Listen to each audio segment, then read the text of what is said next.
Let us keep God's purpose in front of us.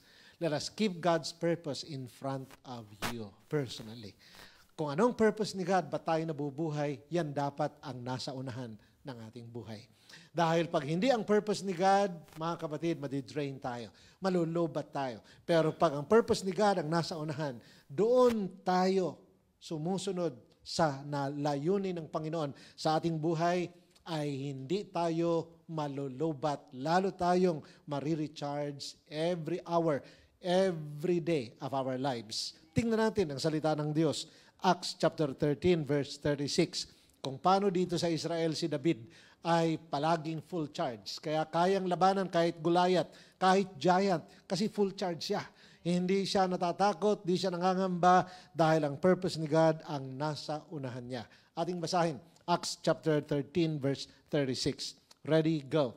For David, after he had served his own generation by the will of God, fell on sleep.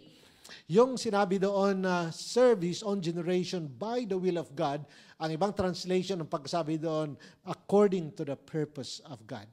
Kung anong purpose ni Lord sa ating buhay, kung doon tayo mamumuhay at lahat ng ginagawa natin naka-align doon, tayo ay marirecharge every minute, every hour, every day of our lives. Kaya si David, full charge sa kanyang life, kaya wala siyang inaatrasan kahit anong laban, lobo, leon, giant, mga armies ng iba't ibang mga kingdom, nilabanan niya at palagi siyang nagtatagumpay dahil ang purpose ni God ang nasa unahan niya. Mga kapatid, let us put this in our hearts that in Christ Jesus, tayo ay partner ng Panginoon and we are saving a generation for God. Rescuers tayo. Kaya i-declare natin, I am saving.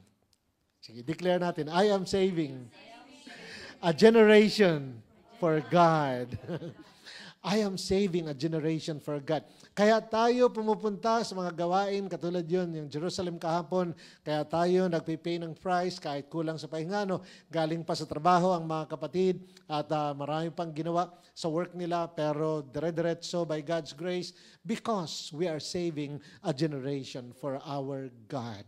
Mga unbelievers sila, hindi pa sila tunay na mananampalataya, bago lang sila na nagbukas ng puso sa Word of God at sa grace ni Lord, sila naka-encounter kay Lord.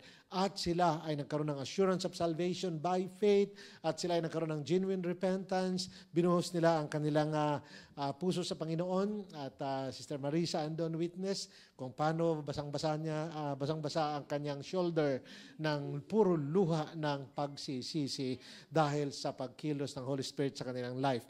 Mga kapatid, tayo ay nabubuhay for this purpose. Dahil kung para lang sa material na bagay, ang material na bagay ay passing lang. Lahat ng yan ay mawawala.